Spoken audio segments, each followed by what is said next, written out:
Here I have Hyundai i30 and let me show you how to record audio voice memo on Hyundai Infotainment system.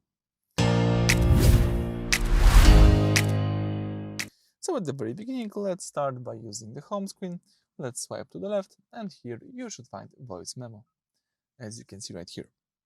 So this is onboard audio recorder that lets you dictate fast voice notes to yourself while driving so you don't have to fiddle with your smartphone. I think it's quite useful. If you would like to just record, you can set up the volume of the microphone. You can press record. Right now we are starting recording, so we can pause the record, resume the record, and if you would like to stop it, let's use this button right here. As you can see, you just saved the records, and you can tap it here and play it if you would like to. Alright, so that's it. Thank you for watching. Please subscribe to our channel and leave thumbs up.